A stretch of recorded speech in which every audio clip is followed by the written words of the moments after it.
ನಮಸ್ಕಾರ ಸ್ನೇಹಿತರೆ. ಇವತ್ತಿನ ಈ ವಿಡಿಯೋದಲ್ಲಿ ಅಂಗನವಾಡಿ, ನಿಮಗೆ ಗೊತ್ತಿರೋ ಹಾಗೆ ಅಂಗನವಾಡಿಯಲ್ಲಿ ಈಗ LKG ಮತ್ತು UKGಗಳನ್ನು ಸ್ಟಾರ್ಟ್ ಮಾಡೋದಕ್ಕೆ ಯೋಚನೆ ಮಾಡ್ತಾ ಇದ್ದಾರೆ. ಹಾಗಂತ ಲಕ್ಷ್ಮೀ ಹೆಬ್ಬಾಳ್ಕರ್ ಅವರು ಕೂಡ ಒಂದು ಇನ್ಫಾರ್ಮೇಷನನ್ನು ನೀಡಿದ್ದಾರೆ. ಅದೇ ರೀತಿಯಲ್ಲಿ ಅಂಗನವಾಡಿಯಲ್ಲಿ ಶಿಕ್ಷಕಿಯರು ಮತ್ತು ಸಹಾಯಕಿಯರ ಹುದ್ದೆಗೆ ಅರ್ಜಿಯನ್ನು ಆಹ್ವಾನ ಮಾಡಲಾಗಿದೆ. ಈ ಒಂದು ಅಂಗನವಾಡಿಯ ಶಿಕ್ಷಕಿ ಮತ್ತು ಸಹಾಯಕಿಯ ಹುದ್ದೆಗಳಿಗೆ ಅರ್ಜಿ ಸಲ್ಲಿಸೋದು ಹೇಗೆ,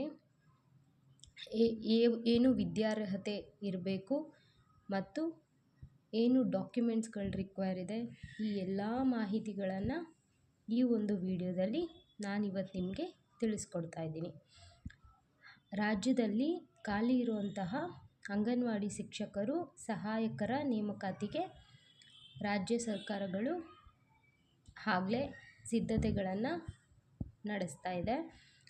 ಇದ್ರ ಬಗ್ಗೆ ಮುಖ್ಯಮಂತ್ರಿ ಸಿದ್ದರಾಮಯ್ಯ ಅವರು ಜಿಲ್ಲಾಧಿಕಾರಿಗಳು, GPM CEO, ಉಸ್ತುವಾರಿ ಕಾರ್ಯದರ್ಶಿಗಳ ಸಭೆಯಲ್ಲಿ ರಾಜ್ಯದಲ್ಲಿ ಖಾಲಿ ಇರುವಂತಹ 13,593 ಅಂಗನವಾಡಿ ಹುದ್ದೆಗಳ ನೇಮಕಾತಿ ಪ್ರಕ್ರಿಯೆ ನಡೆಸುವಂತೆ ಸೂಚನೆ ನೀಡಿದ್ದಾರೆ. ಇದರ ಬೆನ್ನಲ್ಲೇ ನಮ್ಮ ಮಹಿಳಾ ಮತ್ತು ಅಭಿವೃದ್ಧಿ ಇಲಾಖೆಯ ಸಚಿವರಾದ ಲಕ್ಷ್ಮೀ ಹೆಬ್ಬಾಳ್ಕರ್ ಅವರು ಕೂಡ ರಾಜ್ಯಾದ್ಯಂತ ಅಂಗನವಾಡಿ ಶಿಕ್ಷಕಿಯರ ನೇಮಕಾತಿ ನಡೆಯಲಿದೆ, ಅದು ಆನ್ಲೈನ್ ಮೂಲಕ ಅರ್ಜಿ ಕರೆದಿದ್ದಾರೆ. ಜಿಲ್ಲಾಧಿಕಾರಿಗಳ, ಜಿಲ್ಲಾ ಪಂಚಾಯಿತಿ CEOಗಳನ್ನು ಒಳಗೊಂಡ ಜಿಲ್ಲಾ ಮಟ್ಟದ ಸಮಿತಿ ನೇಮಕಾತಿ ನಡೆಯಲಿದೆ ಎಂದು ಹೇಳಿದ್ದಾರೆ. ಈ ಒಂದು ಖಾಲಿ ಇರುವಂತಹ ಅಂಗನವಾಡಿ ಸಹಾಯಕಿಯರು, ಶಿಕ್ಷಕಿಯರ ಹುದ್ದೆಗಳು ಎಷ್ಟು ಎಂಬುದನ್ನು ತಿಳಿದುಕೊಳ್ಳೋಣ. ಅಂಗನವಾಡಿ ಕಾರ್ಯಕರ್ತೆಯರ ಪೋಸ್ಟ್ 4,180 ಖಾಲಿ ಇರುವ ಹುದ್ದೆಗಳು. ಅಂಗನವಾಡಿ ಸಹಾಯಕಿಯರು 9,411 ಖಾಲಿ ಇರುವ ಪೋಸ್ಟ್ಗಳಿಗೆ ಈಗ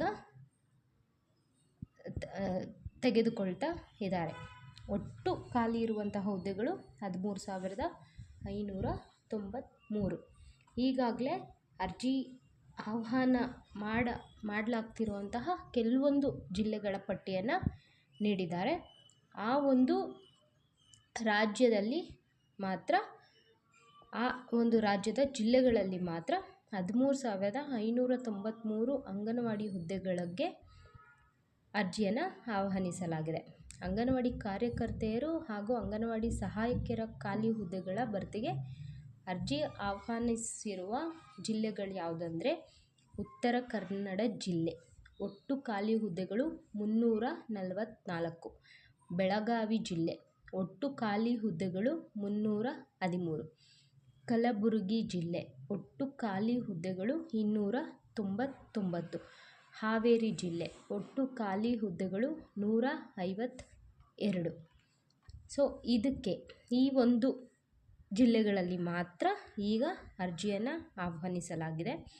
ಯಾರೆಲ್ಲ ಆ ಜಿಲ್ಲೆಗೆ ಒಳಪಟ್ಟಿರ್ತೀರಿ ನೀವು ಅರ್ಜಿಯನ್ನು ಸಲ್ಲಿಸಬಹುದು.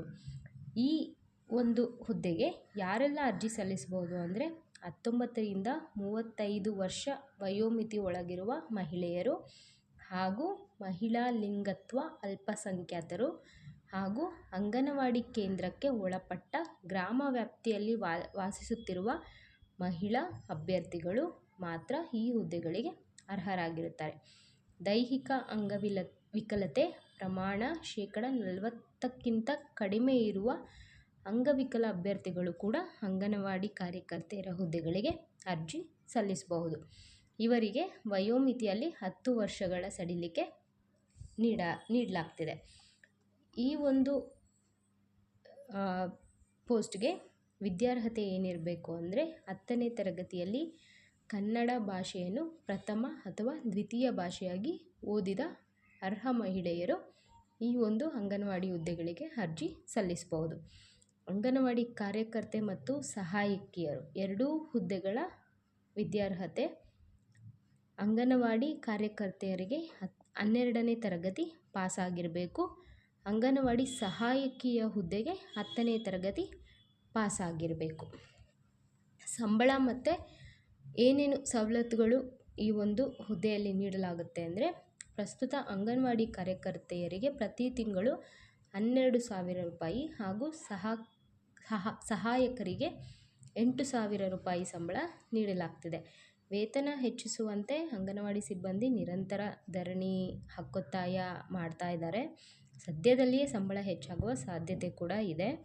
ಇದಕ್ಕೆ ಪೂರಕವೆಂಬಂತೆ CM ಸಿದ್ದರಾಮಯ್ಯ ಅವರು ಕೂಡ ಜಿಲ್ಲಾಧಿಕಾರಿಗಳು ಹಾಗೂ GPM, CEO ಮತ್ತು ಉಸ್ತುವಾರಿ ಕಾರ್ಯದರ್ಶಿಗಳ ಜೊತೆ ಸಭೆಯಲ್ಲಿ ಅಂಗನವಾಡಿ ಸಹಾಯಕಿಯರ ಹುದ್ದೆಯ ಗೌರವಧನ ಹೆಚ್ಚಳಕ್ಕೆ ಪ್ರಸ್ತಾವನೆ ಸಲ್ಲಿಸುವಂತೆ ಸಹ ಸೂಚಿಸಿದ್ದಾರೆ. ಹೀಗಾಗಿ ಅಂಗನವಾಡಿ ಸಿಬ್ಬಂದಿ ಮಾಸಿಕ ವೇತನ ಇನ್ನಷ್ಟು ಹೆಚ್ಚಾಗಲಿದೆ ಎನ್ನಲಾಗ್ತಿದೆ. ಅರ್ಜಿ ಸಲ್ಲಿಸೋದು ಹೇಗೆ ಅಂದರೆ, ಇಲ್ಲಿಯವರೆಗೂ ಅಂಗನವಾಡಿ ಹುದ್ದೆಗಳ ನೇಮಕಾತಿಗೆ ಆಫ್ಲೈನ್ನಲ್ಲಿ ಅರ್ಜಿ ಸಲ್ಲಿಸಲಾಗುತ್ತಿತ್ತು. ಈ ವರ್ಷದ ಆರಂಭದಲ್ಲಿ ಕೆಲ ಜಿಲ್ಲೆಯಲ್ಲಿ ಆನ್ಲೈನ್ ನೇಮಕಾತಿಯನ್ನು ಪ್ರಾಯೋಗಿಕವಾಗಿ ನಡೆಸಿದ್ದು, ಇದೀಗ ಇಡೀ ರಾಜ್ಯಕ್ಕೆ ಆನ್ಲೈನ್ ನೇಮಕಾತಿಯನ್ನು ವಿಸ್ತರಿಸಲಾಗಿದೆ. ಅರ್ಜಿ ಸಲ್ಲಿಸಲು ನೀವು ಕೆಳಗೆ ನಮ್ಮ ಡಿಸ್ಕ್ರಿಪ್ಷನ್ ಬಾಕ್ಸ್ನಲ್ಲಿ ಲಿಂಕನ್ನು ಕೊಟ್ಟಿರ್ತೀವಿ. ಆ ಲಿಂಕನ್ನು ಕ್ಲಿಕ್ ಮಾಡಿ ಆ ವೆಬ್ಸೈಟ್ಗೆ ಭೇಟಿ ನೀಡಿ. ಉದ್ಯೋಗ ಬಯಸುವ ಜಿಲ್ಲೆ, ಶಿಶು ಅಭಿವೃದ್ಧಿ ಕೇಂದ್ರ, ಅಧಿಸೂಚನೆ ಸಂಖ್ಯೆ ಅಂದರೆ ಮಕ್ಕಳ ಅಭಿವೃದ್ಧಿ ಇಲಾಖೆ ನೇಮಕಾತಿಗೆ ಹೊರಡಿಸುವ ಪ್ರಕಟಣೆ ಸಂಖ್ಯೆ ಹಾಕಬೇಕು. ನಂತರ ನೀವು ಅರ್ಜಿ ಸಲ್ಲಿಸುತ್ತಿರುವುದು ಅಂಗನವಾಡಿ ಕಾರ್ಯಕರ್ತೆ ಹುದ್ದೆಗ ಅಥವಾ ಅಂಗನವಾಡಿ ಸಹಾಯಕಿ ಹುದ್ದೆಗ ಎಂಬುದನ್ನು ಆಯ್ಕೆ ಮಾಡಬೇಕು. ಮೀಸಲಾತಿ ಆಯ್ಕೆ ಮಾಡಿದ ನಂತರ ಅರ್ಜಿ ತೆರೆಯುತ್ತದೆ. ನಂತರ ನಿಮ್ಮ ಅಗತ್ಯ ಮಾಹಿತಿಯನ್ನು ಭರ್ತಿ ಮಾಡಿ ಅರ್ಜಿ ಸಲ್ಲಿಸಬಹುದು. ಈ ಒಂದು ಹುದ್ದೆಗೆ ಅರ್ಜಿ ಸಲ್ಲಿಸಲು ಬೇಕಾಗುವ ದಾಖಲಾತಿಗಳು: ವಿದ್ಯಾರ್ಹತೆಯ ಪ್ರಮಾಣಪತ್ರ, ವಾಸಸ್ಥಳ ದೃಢೀಕರಣ ಪತ್ರ, ಜನನ ಪ್ರಮಾಣಪತ್ರ ಅಥವಾ ವಯಸ್ಸಿನ ದೃಢೀಕರಣಕ್ಕಾಗಿ SSLC ಅಥವಾ PUC ಅಂಕಪಟ್ಟಿ, ಮೀಸಲಾತಿಗಾಗಿ ಜಾತಿ ಪ್ರಮಾಣಪತ್ರ, ಆತ್ಮಹತ್ಯೆ ಮಾಡಿಕೊಂಡ ರೈತರ ಹೆಂಡತಿಯಾಗಿದ್ದಲ್ಲಿ ಸ್ಥಳೀಯ AC ಅವರಿಂದ ಪಡೆದ ಪ್ರಮಾಣಪತ್ರ, ವಿಚ್ಛೇದಿತರಾಗಿದ್ದಲ್ಲಿ ಪ್ರಮಾಣಪತ್ರ, ಯೋಜನಾ ನಿರಾಶ್ರಿತರಾಗಿದ್ದಲ್ಲಿ ಪ್ರಮಾಣಪತ್ರ.